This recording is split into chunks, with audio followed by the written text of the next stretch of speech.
Welcome here to our atrium, which if you've been here before for one of these events, you'll know is sort of the lounge room of our campus, but it's also our intellectual hub. This is where we have our weekly speaker series, and this is the first double header, if you like, that we're having here on a Tuesday night. We had Nolan Arbar speak about an hour ago with Elliot Overby, our professor of bioastronautics, about his experience as the first Neuralink recipient, which was a fascinating event, which was mainly for our students. And now we've welcomed some of you in the public in as well to be part of this special event, which is hosted by the Austin Union. We've been talking about getting Dave and Jason here for some time. They are people who are really emblematic of the kind of thinker and doer that we want to get involved with UATX, people who can think deeply about a problem, but also then go and build something to execute. Part of my job, just before I hand over to the union itself to get going, part of my job here as a university dean is to advocate for our students. And you can see from the banner behind me that is a variation on UATX, or the University of Austin. It's the Austin Union. You might recognize the name union as that belonging sometimes to a debate society. We decided that the Oxford Union had done its dash, and that its reign as the home of free debate and free inquiry is over. At UATX, we wanted to build something for the city of Austin that could really be the home for ideas to be discussed in public. The Austin Union is an organization founded by our students that is designed to take up that mantle. It is completely run by them. So if you'd like to make a contribution directly to the Austin Union, that is something you can do. I know we've got some great UATX supporters here, but if you want to donate to the union itself, that's something that will benefit not just our students, but also the city of Austin here, and we hope spark a renaissance in public debate America-wide, if not throughout the world. So without further ado, I'm going to hand over to Yale Abernathy, who's the president of the Austin Union, to say a few words to introduce our distinguished guest here tonight. Yale.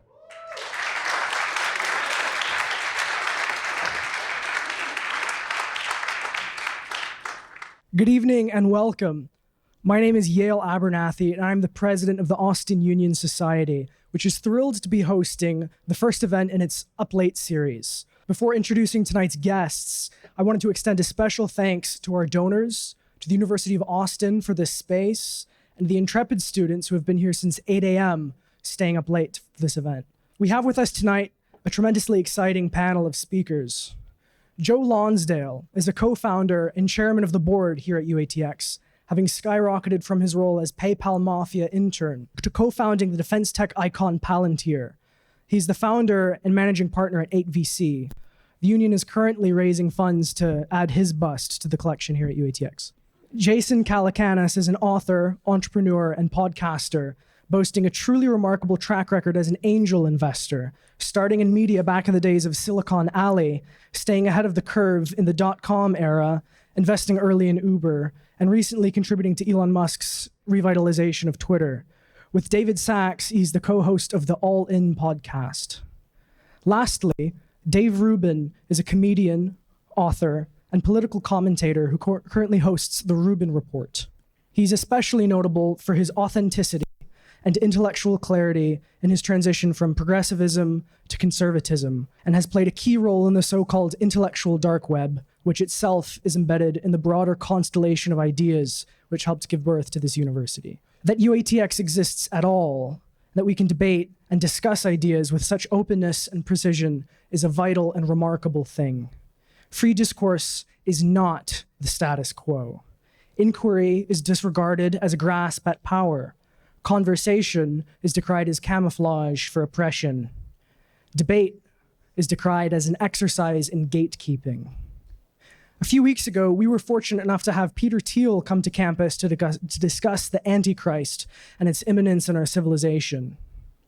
However, I walked away from those lectures not convinced that the solution to the crisis of our times is Christendom, but rather a resurrection of the pursuit of the whole.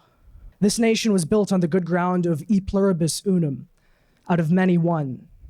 The great universities of the past sought to apprehend the whole through the liberal arts, unifying the many threads of wisdom and knowledge under a single aim at the good. The Austin Union takes up the perennial call of these great projects at a time when the whole is forgotten. We live in our own corners of the internet. Our academic disciplines do not engage with each other. Increasingly, the words we use in political dialogue carry different meanings and speak to different ends. We don't share the same language. This is why the Austin Union exists and why it needs to exist, because our words matter, and without them, we descend into violence, tyranny, and fear. We are an organization that still believes in the whole, that we can seek it through conversation, through debate, through free inquiry, regardless of our differences. We believe in truth through debate. Welcome to the Austin Union.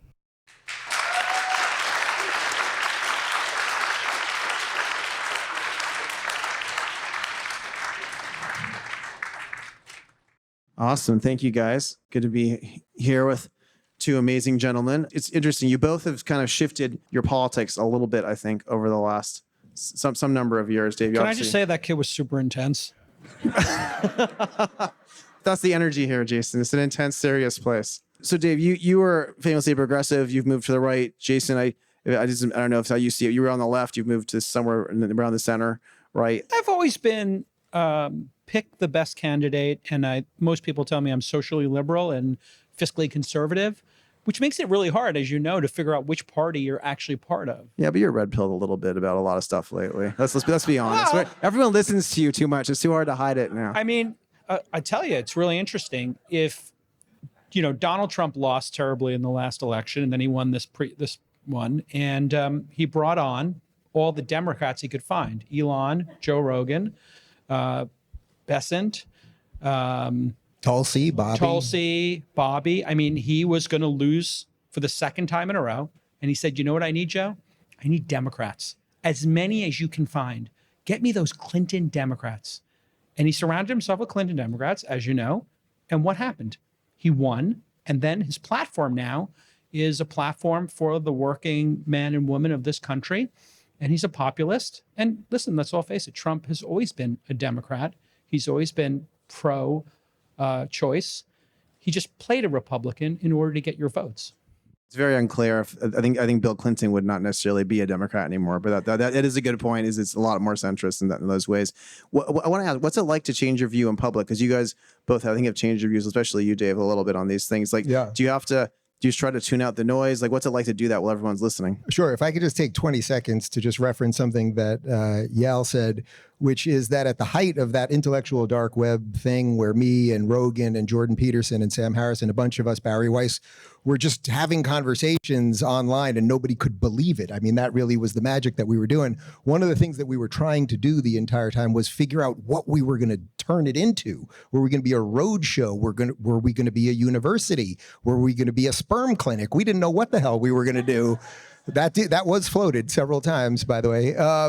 And I just want to say, this is my first time here, and I'm very, very proud to be here with you guys because this is the outgrowth of those conversations. Something actually was built. Some tech companies were built alongside it, but to see you guys going to school here is really amazing. As to the question, when I would say, the real moment for me on camera that switched things was around 2014 when I was still on the left. I was a Bernie Sanders supporter. I was a progressive. I had just left the Young Turks network. And I had Larry Elder on my show. And I'm sure most of you guys know Larry Elder. He's a very well-known libertarian. He happens to be black. We were on the show and we were discussing systemic racism and policing and arresting and all these things. And he just bludgeoned me over the head with fact after fact after fact. He kept, every time I asked him a question, he would just throw it back on me. Well, how many black people were killed by police? And just going through the numbers. And at that time, we didn't live stream the interview. It was live to tape, and then we were going to air it the next day. And I went into the control room, and I had maybe 4 producers or something at the time. And everybody said to me when the interview ended, we'll cut that. We won't air that, obviously. And I think I truly had my best and worst career moment at the exact same time. It was my worst career moment because I came to the to the gunfight without the gun. I wasn't armed to deal with him. And it was my best moment because my initial thought, like the thing that just came out of me in that moment was, no, that was true. And we have to air it. And we will air it and we'll see what happens. And the next day it comes out and it gets clipped a million times. And, it's black conservative destroys white libtard, and libtards in all caps. And that's not so fun when you're the libtard. But what I realized over the next 48 hours or so in the comment section, all these people were like, Dave kind of listened. And you could see he was thinking about the stuff. And then from that, it opened up a series of conversations that I had with plenty of other people that were thought of as scary right-wingers like Ben Shapiro and Dennis Prager and others. And here we are. So I think it's worth taking some of the pain points if you're going for something that's true. Well, it takes a lot of courage to do that. I want to ask you guys, in the spirit of academic inquiry and open debate, what's an issue on your respective sides? So people who tend to agree with you on a lot of other things, that you would tend to disagree with them on or want to challenge? Like, what's an issue that you think about differently than most people who agree with you otherwise? Well, I have been very pro Doge, and a lot of people on the left really hate that. And it's fairly obvious that we are facing a financial cataclysmic moment with the debt that this country has, and spending too much, not bringing in enough revenue, even though that keeps going up. We just keep outspending, and fiscal responsibility is critically important, whether it's your own personal balance sheet, your venture fund, your company, or your country. And, I've been cheering Elon on, obviously we're friends, to cut as much as possible and then figure it out later. And a lot of people are like, well, you'll make mistakes. And I'm like, those mistakes will be minor compared to this country going bankrupt.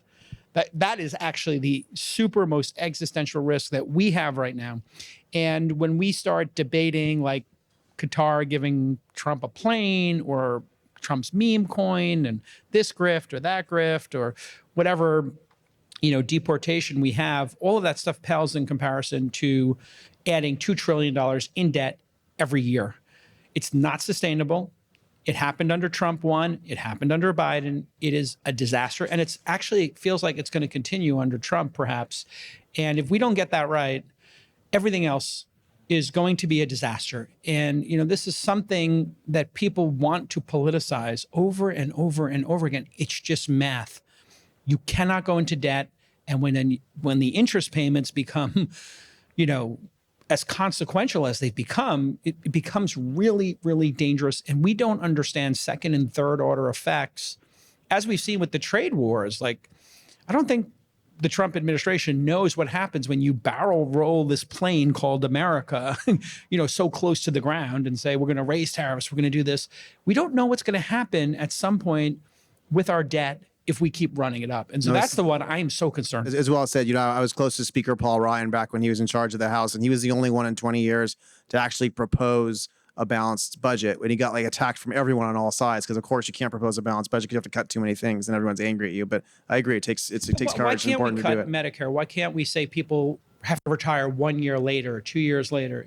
Or stop giving rich people unemployment insurance. There's so many things that we can cut. Or maybe maybe the rich people pay a little more in taxes. Let's change the subject. All right, Dave. I don't have a problem with it. For the record, as by far the poorest guy up here, I'm not for cutting the taxes of the rich. No, I am actually. I would cut taxes for everybody. Well, the answer to that, actually, and I'm largely glad to say the ship has sailed on this one, but as someone on the right, I'm married to a man. That's weird to some people. It's our 10-year anniversary this year, and we've been together for 15 years, and we have kids. I have consistently, I don't need applause for that. It's like, one person was like,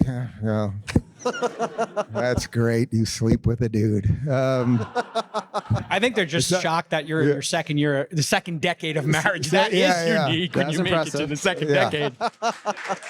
Yeah.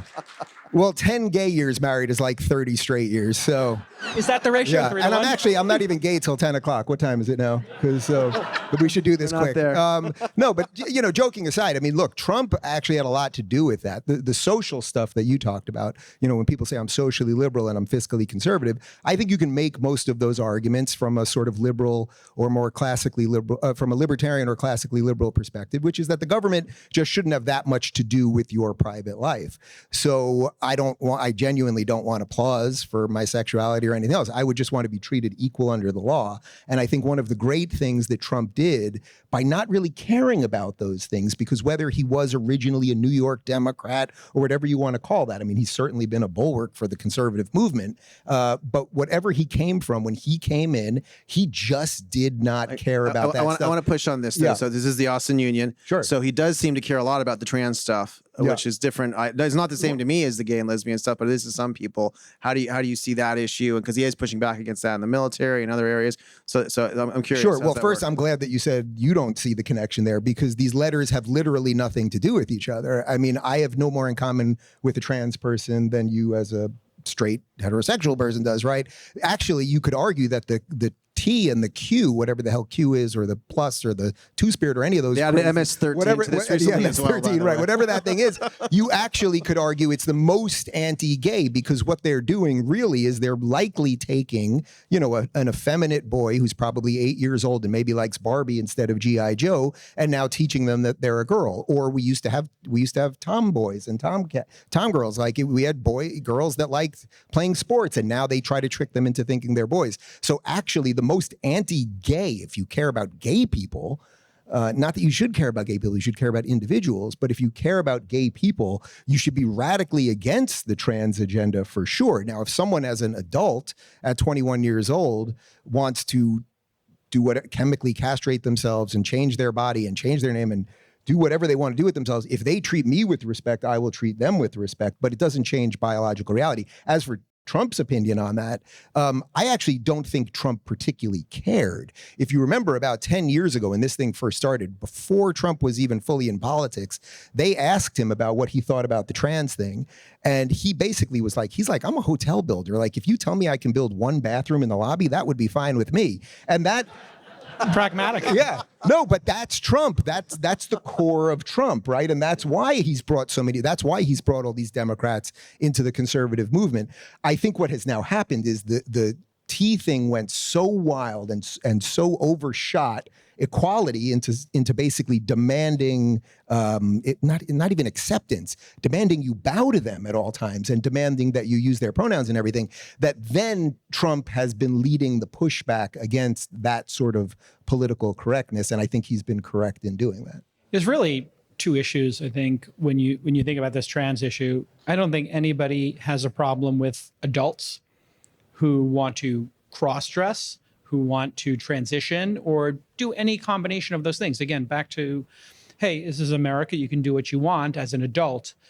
I think what the Democratic Party really didn't understand when they made this a massive political issue was the overwhelming majority of parents. And when I say overwhelming majority, I'm saying in the high 90s, do not think under any circumstances should a child have surgery to change their gender that's irreversible, or take hormones that are irreversible, nor do they think they should get tattoos or body piercings in many cases. And those things are quite reversible. And that's why when Trump spent $150 million on that commercial, he's for they, them, she's for they, them, he's for you, that is a major part of why he won. And this was the miscalculation. And now, and I was having this conversation with my daughter about J.K. Rowling, that's her name, from Harry Potter. And I had to pull up exactly what she said to have this like good faith conversation with my daughter. And this is what we try to do on All In, is have like really good faith discussions about these issues. Nobody cares what adults want to do. I think we'd all agree if an adult wants to dress however they want to dress, go for it. But, you know, when she was defending women's sports, you know, children in locker rooms, and of course this issue, and people were attacking her and trying to cancel her, I was perplexed. And it had nothing to do with a political party.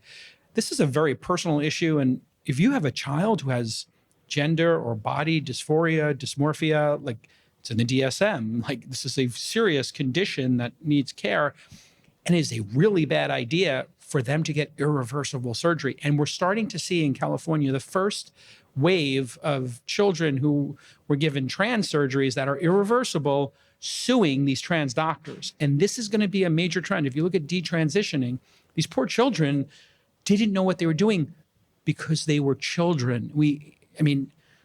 I was like goth and like new wave. Like I had like a flock of seagulls here ago. I don't have that anymore, but no regrets. But I mean, there's until your frontal lobes are fully developed, which is I think 22 or 23 for women and 25 for men, you shouldn't be making these decisions.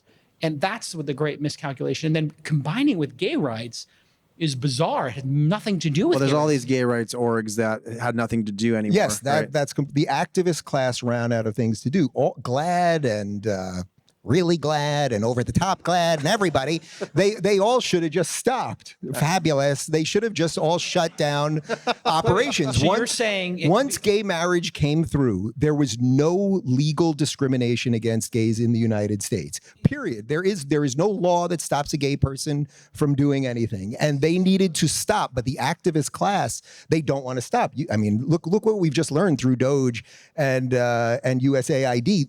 Once money is just flowing into a thing, it's very hard to stop that money. So these guys, there were jobs, there were organizations, there were structures and institutions, and they didn't want to let that go. In some ways, so what you're saying is a very interesting point. There was a group of people addicted to fighting injustice, which in some way is, I think, beautiful. Like we want to fight injustice. It just, that wasn't an injustice. That was a mental illness going on amongst young kids who should have been left alone, and their parents should have been dealing with that privately. But not only a mental illness, or however you want to describe it, amongst that tiny percentage of kids that are actually going through it, but it was also a series of other crazy government overreaches in places like California, where your teacher could literally refer to you as the opposite sex, give you another name, and then hide it from the parents. It became an area to project a lot of pro-victim stuff on that. But I want to get to a couple other questions, because we have a bunch of really entrepreneurial students here who are big fans of you guys, and you guys were both really early in this new media wave. You've been immensely successful as media entrepreneurs. A lot of the people here, these are talented people with top scores who chose to come to a new university. So obviously they're very entrepreneurial. I think a lot of them are interested in media. Like, what advice would you give to people looking to follow in your guys' footsteps and build new things in this area? Well, I would say if you want to do something like what I do, talk for a living and tell people what you think, just start doing it. It's the easiest, most cliche advice there is. But if you are here, I'm going to venture to say there is something unique about you. Like, there is something that you have within you, and you clearly are around a group of great people, and you have probably great educators and mentors and everything else. Like, you can open up a YouTube account. There is no barrier to entry. There's no barrier to entry to own somebody on Twitter, or just play all of the games for all the good and bad that's part of it, and say something that is true. And the main thing that I would tell people when they ask me this question is just don't worry about the numbers, right? Like, I remember you started your podcast and you were like, he makes about over 100 times what I make per month on YouTube. They actually pay me a little bit now, but you need to borrow some money. Yeah, I'm working on it. But don't worry about the numbers. And I don't even mean the dollars. What I mean is put up a video, say something. There's a lot of stuff going on in the world. Say something. Donald Trump was in Saudi Arabia today. What do you think about it? Get on your camera, say something, but don't expect 100,000 views tomorrow. You might just get 2, but next week you might get 30, and then suddenly it becomes 1,000, and then next thing you know, it is 50,000, and then you have a chance. So there was a huge gatekeeping that kept most, I would say, good, decent, honest people out of the media for a long time. The barrier to entry has been obliterated, and you've got a chance, so just do it. Jason, what is some of your advice? Well, I've been a media person for my whole career, 30 years. In the 90s, when I would take the train into Manhattan and go to Fordham University at night, I was wondering, how did people become powerful and how did they become rich? Because I was neither of those things. And I looked at magazines and I opened it up and I saw like the masthead and said like, publisher, editor-in-chief, editor-at-large. And I became obsessed with that. And then I was like, how do they pick who's on the cover? And I was like, somebody on that masthead is in charge. I'm going to start a magazine, but I had no money. So I started a zine. A zine was like a punk rock, basically photocopy. And the first photocopy I started for Silicon Valley Reporter was 16 pages, and it sold out. And by the 3rd or 4th issue, I was color and glossy, and I built that to 300 pages, $12 million a year in revenue. It was nuts how quickly it grew because I caught a wave, which was the internet, and it was a print publication. Then I did blogging, and I caught that wave and created Engadget, Autoblog, Joystick, sold that to AOL, and then podcasting.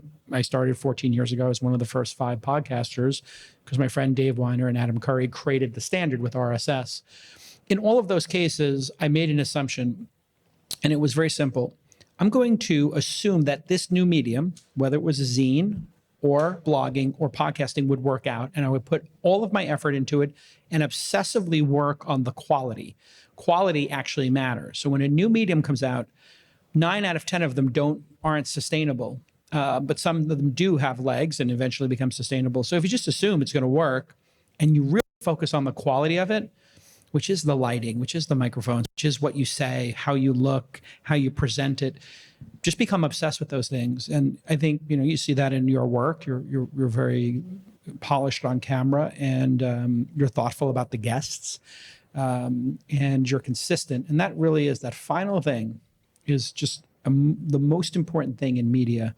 When All In was kind of shaky, I said to the team, if this is going to succeed, we just have to all show up every week at the same time, 11 a.m. every Thursday. If you can't show up every Thursday, 11 a.m., I'm going to replace you with somebody else, because I was kind of running it at the time, like a little mini tyrant. And, I said, I told Chamath, success in media is showing up and not stopping. And that's really the key. It gets good somewhere around the 100th episode issue. You kind of get good at it. But the first couple of dozen are going to be terrible almost always. Yeah. So just be consistent, assume it's going to work, and focus on quality. That's awesome advice. What's the dumbest advice you got early in your career? I mean, I had plenty of agents that told me to go take a gig at CNN, which that would have been pretty fucking stupid. I know. I mean, in all seriousness, wait in line, wait your turn was, when I got that advice, I was like, no. Like, they always want to tell you, like, pay your dues, wait in line. And that is the worst advice you could ever get. Like, every time I saw a line, it was my personal desire, it was my own game to see, how do I not wait in line? Was there ever a time you guys had to choose between a headline and the facts? Like, is truth telling always profitable? Are you supposed to sometimes sensationalize things for your business? How do you think about this? Well, it's definitely not always profitable. I would say that's changed largely. I mean, look, we're just getting out of, 5+ years of shadow banning and channel deletions and demonetization, and I've fought all of that stuff. They turned me off on Facebook for speculating about the coronavirus for a long time. Literally, I mean, I had a tweet. I put up a tweet, I think it was in June of 21, saying that the vaccines were not working as promised, and you could still get and transmit COVID, and that mandates were coming. It was taken down by Twitter. I was banned on Twitter, and Jim Jordan, congressman from Ohio, later did a federal, what do they call it? The document release, a FOIA request. And they found out I was one of the people that the government worked with old regime at Twitter to take that tweet down. So it's absolutely, telling the truth is not necessarily going to be profitable. Now, there's other ways that it's been profitable, because I've said unpopular things that I just thought were important to say. And over time that built me an audience, and that has become profitable. I mean, I think that's what kind of put me on the map. So you're kind of more focused on truth telling. It's kind of your brand. Well, I don't consider myself a journalist, and I think that's made it a little bit easier for me, because a lot of people, I think, pretend to be journalists. If you turn on CNN, I don't consider Jake Tapper, who's now got a book coming out this week that I'm sure you're all seeing about Biden's cognitive decline, I don't consider him a journalist, as he was running cover for the obvious cognitive decline for years. I don't consider these people journalists. They're TV personalities. So because I don't pretend to be a journalist, I tell people, look, I'm telling you the truth as I see it. That doesn't mean I'm getting everything right, but I will tell you what I think. I don't think anyone turns off my show and is like, boy, I don't know what the hell Dave thinks of that, or it's inauthentic what he's saying. You are actually doing acts of journalism at times. That may be, in some sense, it may be accidental journalism. When you interview somebody and ask them a probing question, you are acting as a journalist, but you do not choose to call yourself one. And I think that's like the really interesting evolution of the space, is that you have people who are principals sometime, a venture capitalist, an angel investor, and they go direct now. And that is an act of journalism, if journalism is the act of trying to get to the truth and uncover information. I learned very early in life that the more honest I was and the more candid I was, the more attention I got and the more input I got. And that made me better, right? More feedback loops. As but one example, when I started my Silicon Valley Reporter magazine, we were going to do the top 100 people on the internet in 1996. We got to about 80 people. And we couldn't find anybody else in New York who was working on the internet. And so we asked them, like, do you know anybody else? And they're like, my lawyer does internet stuff. And we like added a bunch of people. And then I said, we're going to number the 100. And everybody on the team was like, no, that's going to be too controversial. It's going to make people upset. And I was like, exactly. And then they gave me their rankings. We put people in buckets. And they're like, DoubleClick is the most important company in New York, whatever. And I was like, great. And I was like, we'll make Esther Dyson #1. And they were like, Esther Dyson, the consultant who consults everybody. I was like, yeah, she was here first. She's an angel investor. We're going to make her #1. It's going to make everybody crazy because she's not as rich as the DoubleClick guys. And we specifically put her in the #1 position. And we would put people on the list just to tweak people, right? And, I learned very quickly that you could have a certain playfulness and be candid and honest. But I also learned some hard lessons, which you have to be careful sometimes ascribing intent to people. And then, the press has been of late, very, very, it wasn't always like this, by the way. Even if you didn't like the New York Times, you knew they did a thorough job and they had fact checkers and they were much more thoughtful than they are today and less biased. I would take for granted that if it was in the New York Times, well, it was correct and well researched. And then, you have this Dunning-Kruger effect where, you read a story about something you're involved in and you're like, that's 60% correct. Where people are like, hey, Joe, is Silicon Valley, the TV show on HBO, correct? And you're like, yeah, like 50% correct and 50% made up. And so now I always say before I do it, and you might hear this on All In when I say, if this is accurate, or I'll even say if Sachs or Chamath or Freeberg say something, that is how the story's been reported. We don't have confirmation of that yet. So I'm always trying to make sure people think for themselves. And when there's a breaking news story or something like that happening, you really have an obligation to make sure the audience, especially when you hit scale, understands what's fact and what's not, right? And this is what happened with Biden, I think, to bring that issue up. It was so obvious early on to me and many other people that he was in cognitive decline. And we were talking about it with Dean Phillips, who was running for president as a Democrat, that this was happening. And I got significant blowback from friends who are Democrats. Like, you're saying he's in cognitive decline. I'm like, I have eyes. And then I said, like, they're obviously going to swap him out. There's going to be a hot swap. Sachs was like, no way there's going to be a hot swap. Sachs knew there would be a hot swap. Sachs didn't want there to be a hot swap because he wanted Trump to win. It wasn't in his best interest. We had this big, vibrant debate. And I was like, I was talking to people who had donated, including Chamath, to Biden and other people. And they all said, yeah, I met him. And I said, did you have dinner with him? And they said, no, I had breakfast. I had lunch.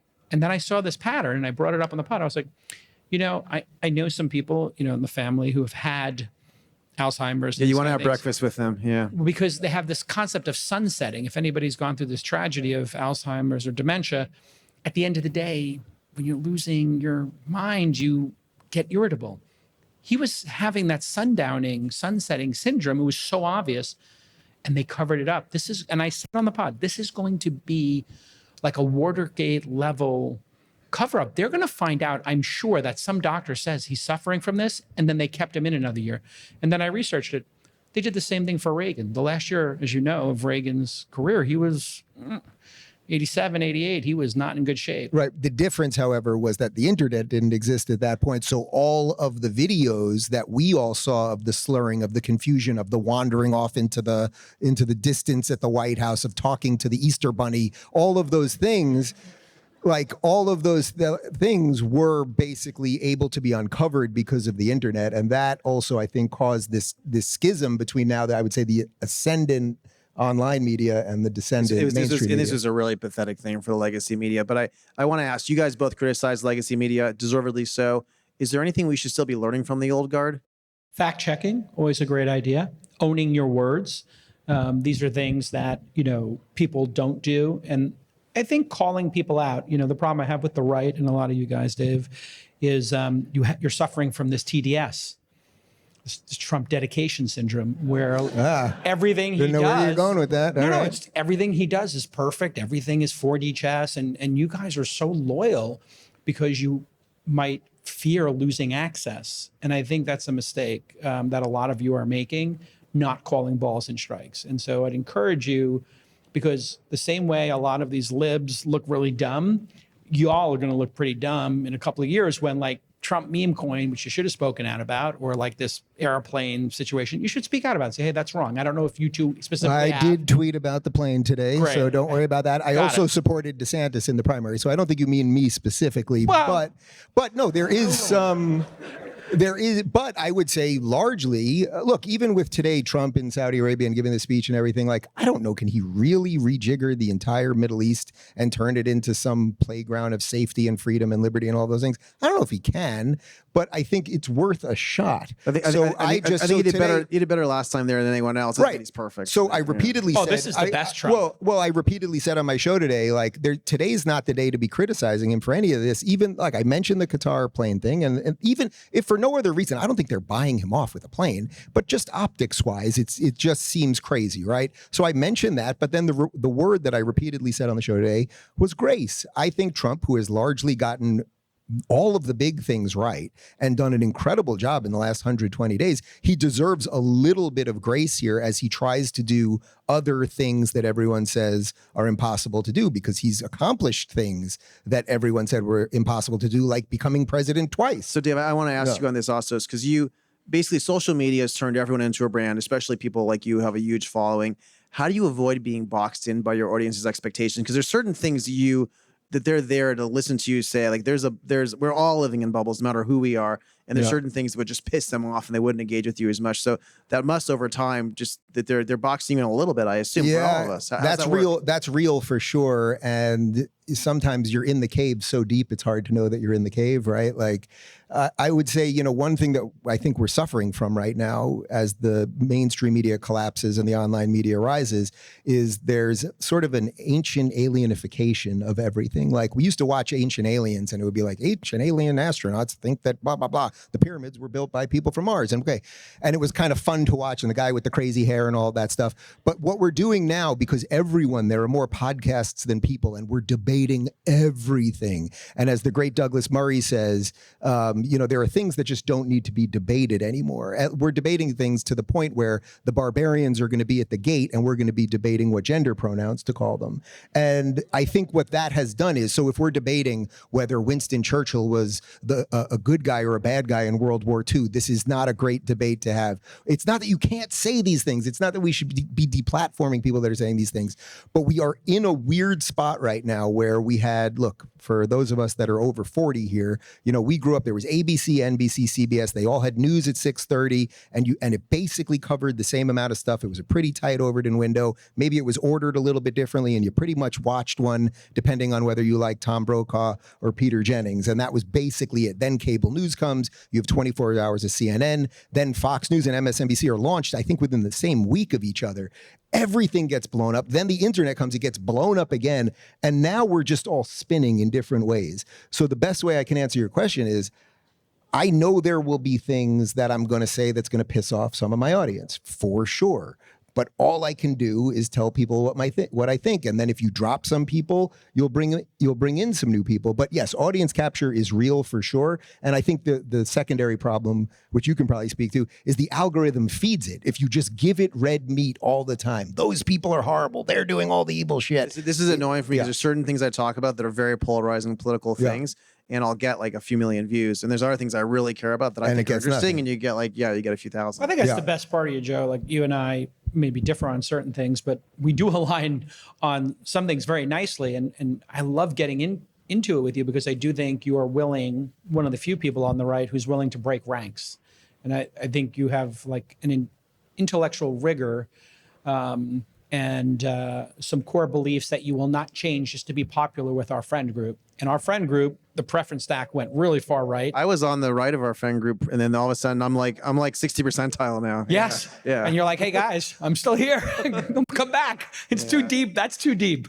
And when you attack something, like you said earlier, I get like 30 news stories in the legacy media and everyone calling, wanting to play it up because of course that's interesting to them, and so you get nervous because I am also trying to get good things done. Or imagine like a bunch of your friends are trying to do good work, and then the media's taking my words and saying, how do I weaponize what Jason says against Sachs? Totally. And so I have muted myself a bit because I don't want Sachs and the important works he's doing or what Elon's doing, because I'm being flippant about I feel the same way. I try to be very thoughtful when I say something like, I think the meme coins are a mistake because people don't know, they have ticker symbols, they have charts, they're traded on Robinhood and Coinbase next to other securities.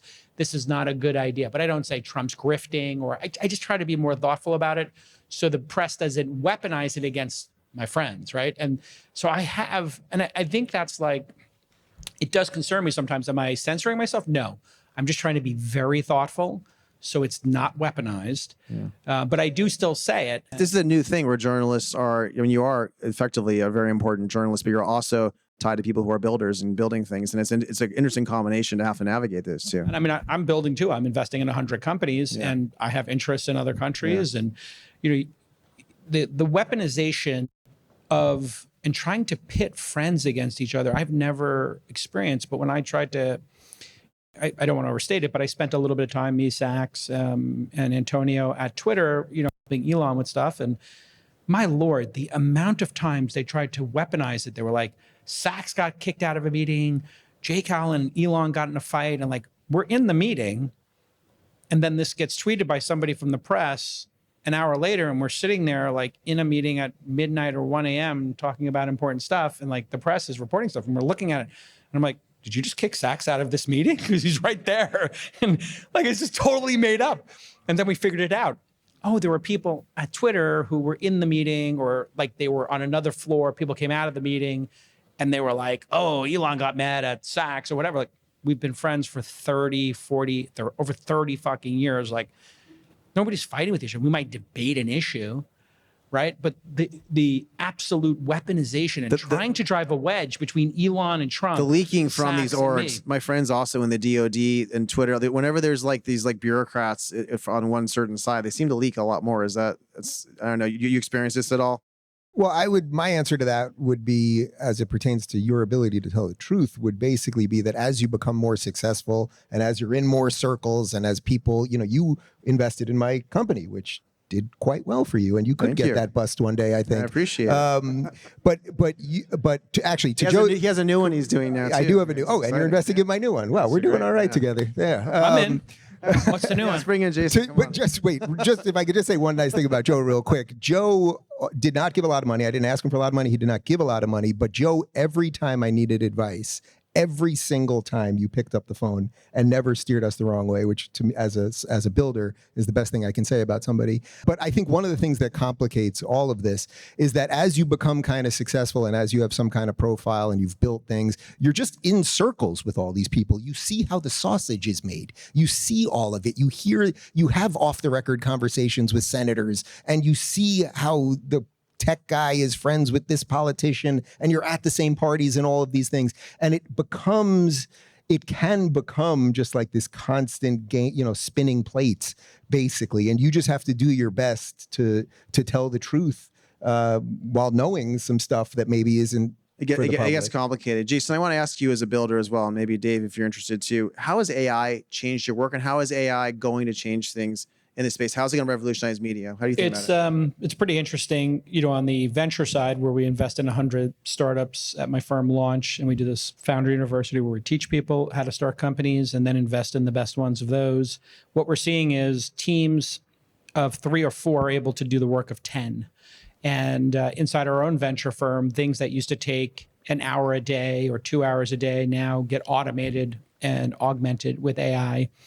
I believe static team sizes will be the trend in the future. So you'll have an organization like Google or Uber or Facebook, and if you look at how many employees they had at peak ZERP 2020, 2021, they have the same number of employees or less today.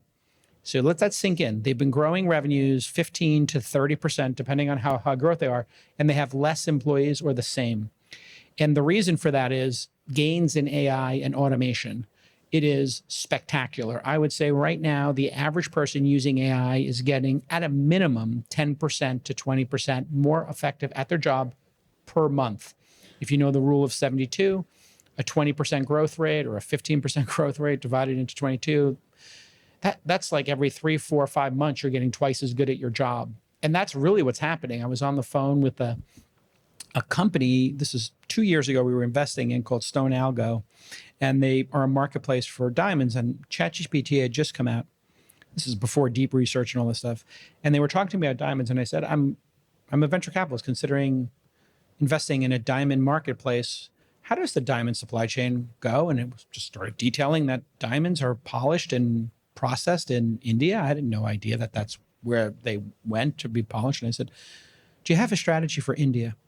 The guy's like, how do you know about India? I'm like, well, I mean, it's obvious. Everybody knows that diamonds are polished in India and a little bit in Pakistan. And he's like, well, here's our strategy for that. And I'm like, okay. And then I was like, well, what do you think about this thing? And, these kind of cuts of diamonds. He's like, how do you know all that? And I'm like, I'll be honest with you. I have ChatGPT 2.5. I got an early release of it. And it's like, what's that? And it's like, that was 24 months ago, 36 months ago. So the same thing we saw happen in Joe and I's career as entrepreneurs, where cloud computing took the cost of a company down 80%, like you didn't have to stand up servers in $1 million server farm. That's happening now. We're seeing many companies grow their revenues, double their revenues every year, but only increase their staff size by 10%. It's wild. And so I do believe we're going to have many, many, many more startups. I believe there's many problems to be solved. But if you are a student in school and you're not entrepreneurial, if you do not have, just incredible self-reliance, if you need to work for somebody or you're good at studying books, I know you guys got to get like 1460 or something to go to this school. Like none of that shit matters anymore. Congratulations on getting here. That will not serve you. Acing some bullshit test is not the future. Being a leader, communicating, and being bold and audacious and not giving up, those are the traits that 4 years from now will matter. But you lived in a world where actually pre-AI, doing really good on the SATs actually mattered. And Joe said, oh, you got to get 1,400 to come here and get free college. He's going to have to change that because it's not going to matter anymore. You have to have some way to measure people. But I know it's going to be hard, right? I mean, this is the world that's changing as we speak. I'll just hit that one real quick. We had a running joke on my show started about a year ago when people were talking about AI more. I was like on air, I would be like, yeah, and I could replace my director, I'm sure, and I'll be able to replace my editor and my meta tag guy and all these things. And then about 6 months ago, I was like, oh shit, I'm going to be able to replace myself. So that shows you right there. Like, I don't know, maybe eventually I'll just AI myself out of this altogether. And there you go. I was sick and I was out of the country and they needed to change something in an ad read. And they had been fucking around with one of these models to, make my voice. And they fixed the code in the ad read. And I said, just send it to the sponsor to approve the ad read and let's see what happens. And they approved it. And then we have a company here, Podcast AI, that makes virtual clones that we invested in of the host. So it can do what you're talking about. We might be working with them. Yeah, they're pretty amazing. And so it's every little nook and cranny is going to get done. I think Jensen said, you're not going to get replaced by AI. You're going to get replaced by a human that uses AI. You have to start everything you do every day, every question with AI. If your boss asks you a question, you should just literally go, I work for Dave Rubin. He's maniacal. He's a perfectionist. You probably know this about him. Blah, blah, blah, blah. What should I do? What question should I ask him? And then it will give you really good ideas of how to manage your boss and what to come to them. How can I be more proactive? How can I solve future problems? How can I get a raise? How can I negotiate a raise? People are doing this and it's giving them great answers. I remember when I was an editor, somebody didn't know how to do something. And I was like, oh, I can help you with that. There's this new website. Let me show you. This is when I was a lunatic editor of a magazine. And I moved them over and I said, let me show you. It's this new website, GOOGLE.com. How do I blank? like it was like how to use commas, whatever. And the person's like, oh my God, he's going to do this for like 10 minutes. And I just tortured the person for 10 or 15 minutes in front of the entire editorial staff. Like, are you so fucking dumb that you don't know how Google works? And you literally asked me this stupid question and you didn't type it into Google first? Like now it's like, how could you go to your boss and not having asked 4 LLMs at a minimum how to do it? If you do that, you should be fired on the spot. Dave Rubin's not looking so maniacal anymore, is he? I want to open this up. If we want to form, I think we form a line of students who want to ask questions here. I got to do one more, but you guys can feel free. I'm gonna do a few student questions next. How come there are no purple-haired students here? What happened, Joe? Where's the we got pink-haired one. student? You know, There's none. ironically, the purple and pink-haired ones 30 years ago probably would have been here because they'd be interested in free debate and free Right. speech. Yes. But these days, those are the ones that want to shut everyone else down. So I don't think they're as interested these days. Here's the spirit of Austin. One more before we open the audience. I'm curious, what do you guys think? What's masculinity mean in 2025? What does the left and what does the right get wrong? Like, do you have any opinions on this? I would say being an honorable person, and, if I can like loosely quote Jordan Peterson, like find your star and go for it and do all of the things that you can do the way you know you can do them and work as hard as you can and nurture every relationship in the best way possible. Yeah, Dave's right. You have to nurture everything you do. Oh, no, Who's going to take care of these young men?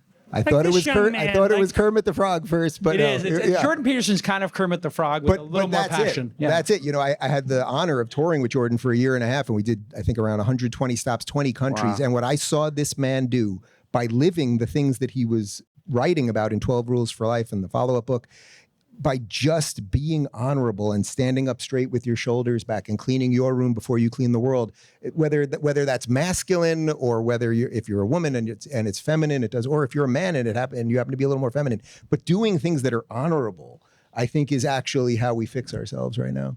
Jason, anything? I think you have to have some principles and courage, and I find that that's lacking. A lot of people are weather vanes. You look at somebody like Zuckerberg and it's like, yeah, no, I definitely have to ban everybody and, ban Joe's account for having this, whatever. And then he's like, okay, well, who's in office now? And how do I buy the next company or not get broken up? Okay, weather vane, boop, I'll just change.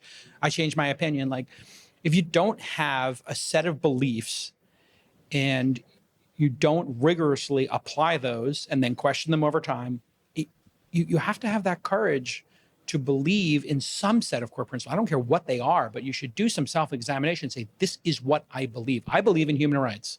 Sorry, I get in big debates with David Sachs. I believe democracies should be able to do what they want and that dictatorships shouldn't be able to invade the democracies. Like Putin shouldn't be able to invade Ukraine just because he doesn't like the fact that they join another group. And David and I had this debate. And I said, I'm sorry, David, I'm not changing my position. I don't care how flawed Zelensky or Ukraine are.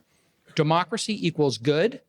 Dictator equals bad. I'm not changing my opinion on it. I don't care how much social pressure you put on me to believe that. And you feel the same way. Dictatorship bad. I do agree. Democracy good. I do dislike dictatorships. If Curtis Yarvin was here, we could have a more nuanced debate. He was earlier at the Austin Union. I want to open it up for 15 minutes to some students here. Hi, Jason. I have a question for you. So you basically said, well, I don't know if you said this exactly, but the University of Austin is going to be outdated in 4 years.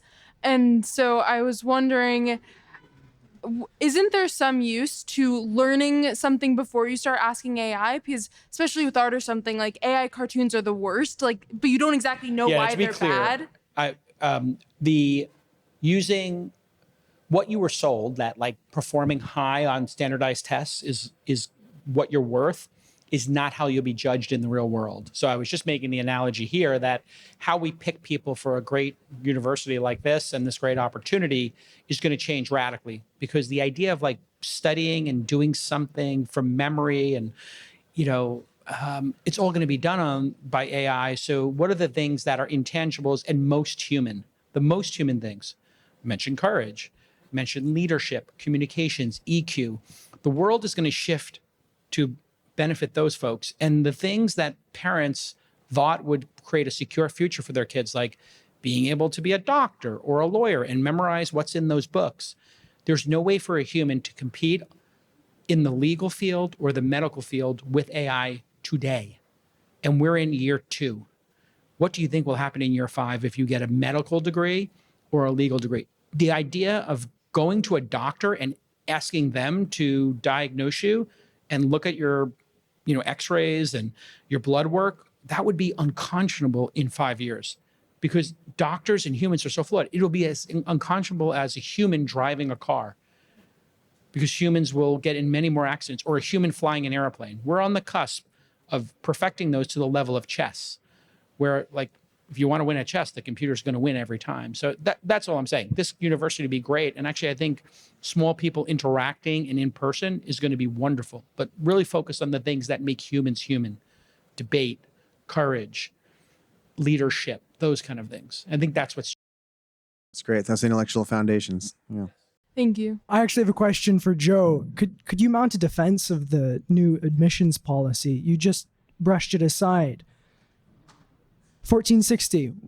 Why does it matter? Well, I think it's really important to have some way of measuring merit and intelligence, and that is really important. And I agree with everything Jason just said about like the skills that will get you to succeed in the world. Our view in this process, where admissions is that we wanted to make it very easy for very bright people to look at coming here. And I think that based on the values that we've put out about UATX and what we stand for, and the classical virtues and the intellectual foundations, everything else about the pursuit of truth here, combined with people who do have high scores, was like the best possible cut we could get with those two to have a very strong next class. I think it's true. We have to keep iterating on what does merit mean and who do we want here. Thank you. I mean, if you're a rich parent and you get a tutor for 40 sessions, you will go up 150 to 250 points on the SATs.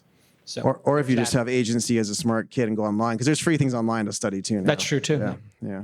Thank you all very much for being here today. Really, really appreciate it.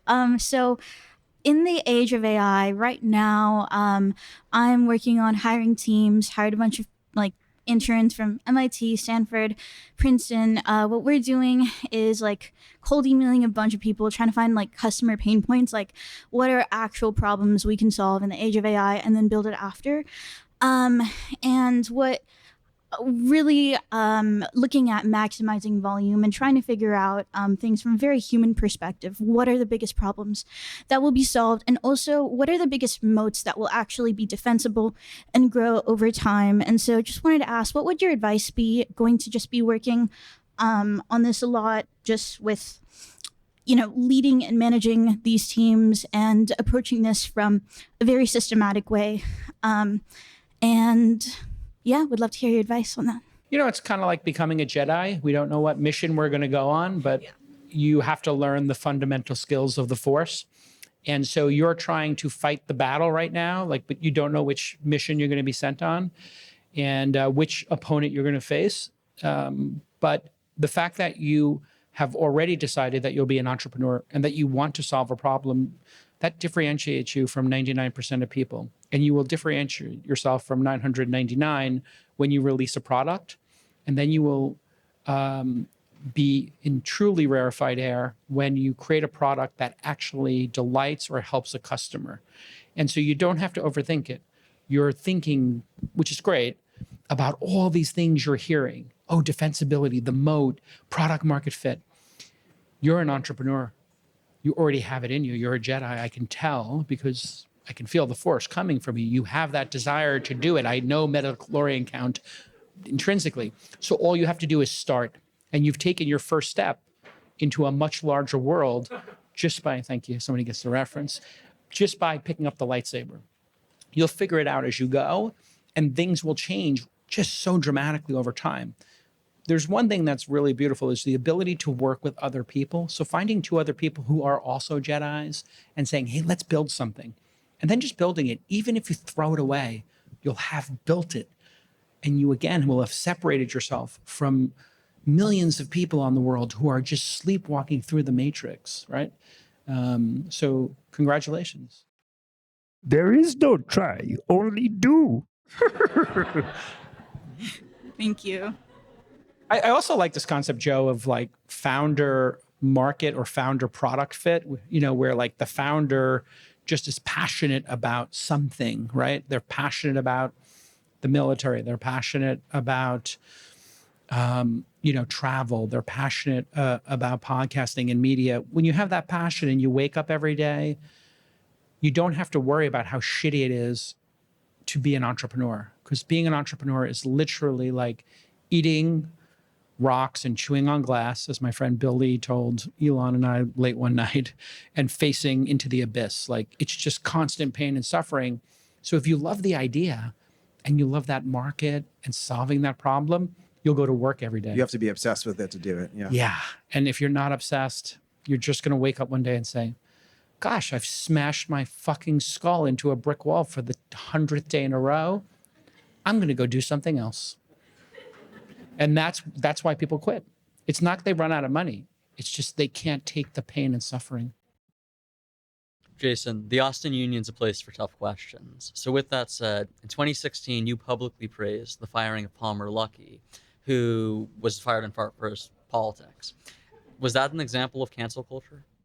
Yeah, great question. I didn't exactly praise it. What I said was, if you as the story was read to me, and there's a debate as to what's the truth, and this is when I said earlier, like maybe the media got it wrong in his case.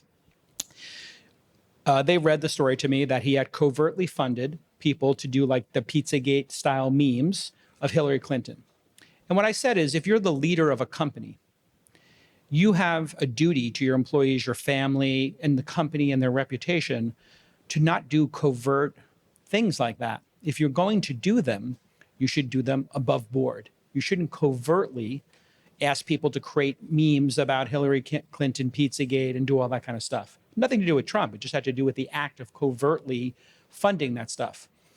So if that is true, I stand by my position, which is that's dumb.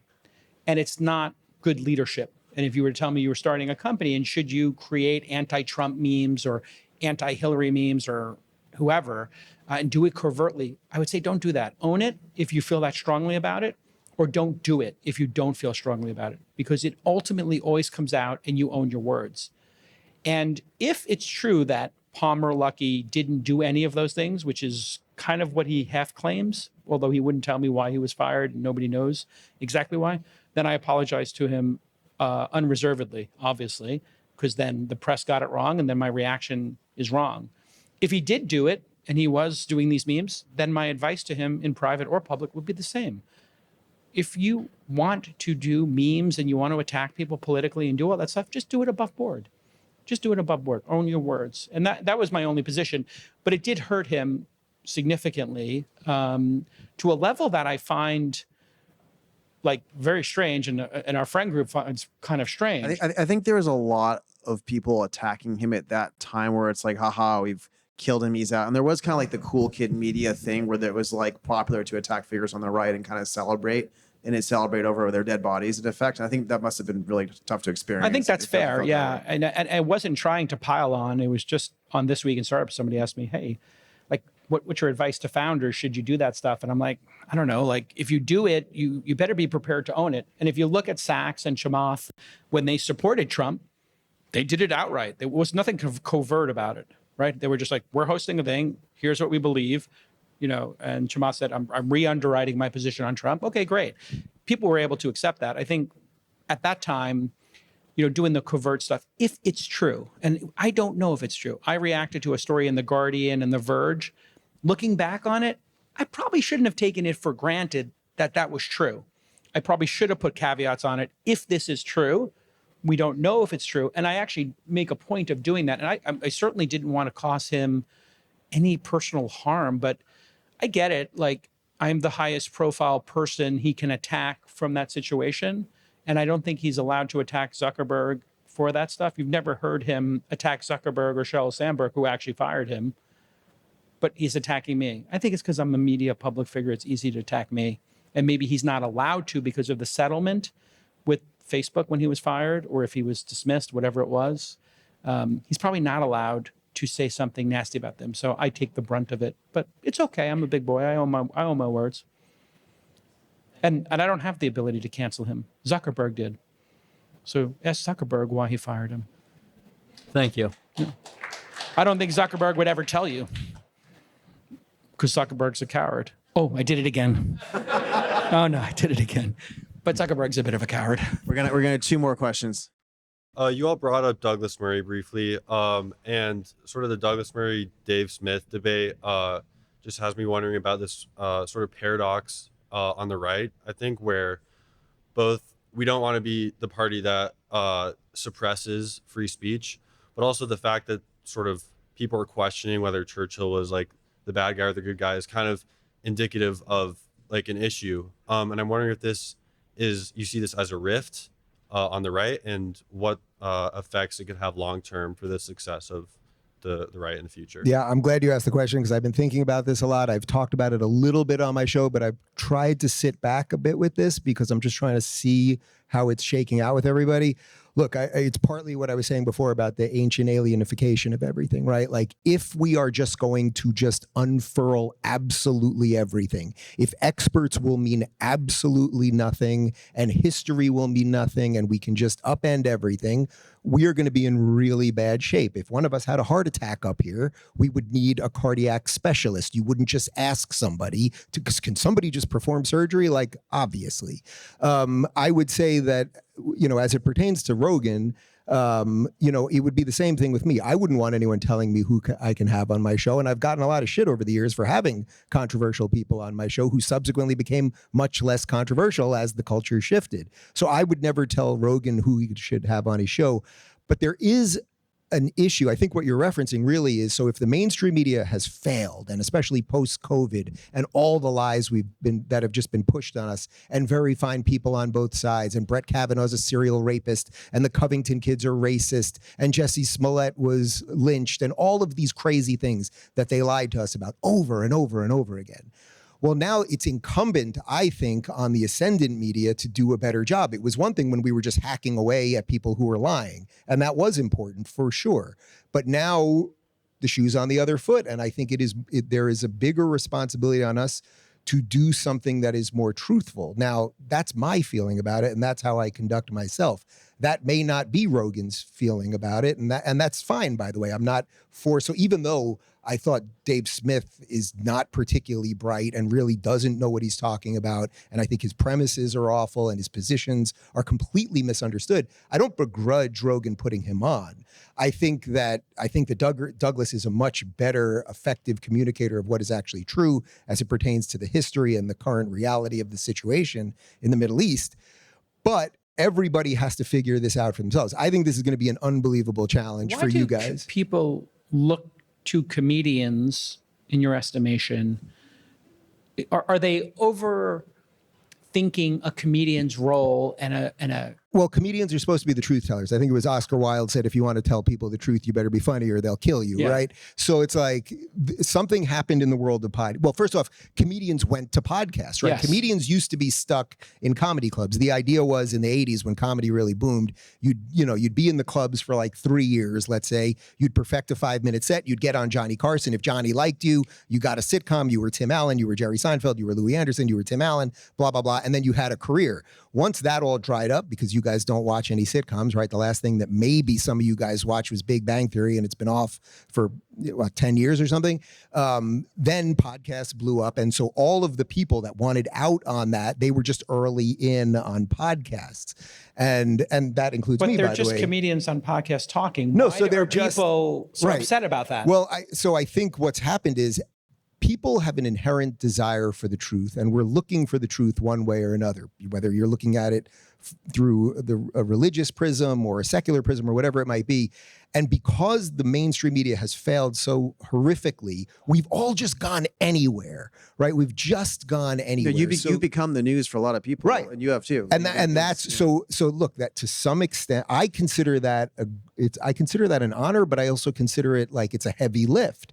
So I want to treat my show in the most honest, respectful way possible.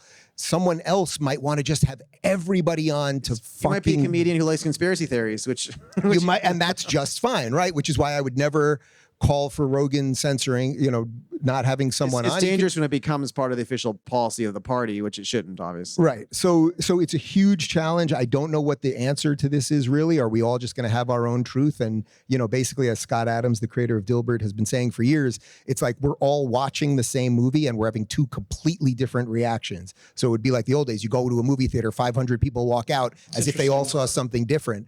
And that's going to really be the great challenge for what I do is I just try to listen to both sides. So like You had your But local the problem is now there's most 50 people don't. sides Yeah, but on most people don't everything. do that. I would Yeah. listen to on locals Scott. Yeah. And I'd be like, oh, okay, yeah, he's got these things right, but obviously he's super biased on these things and partisan. Then I go listen to Rachel Maddow or whoever on the left, and I'd be like, okay, yeah, she's right about these things, but she's completely off the rails about these things, right? And then you just kind of triangulate the truth. And I think that's where people are going to get to.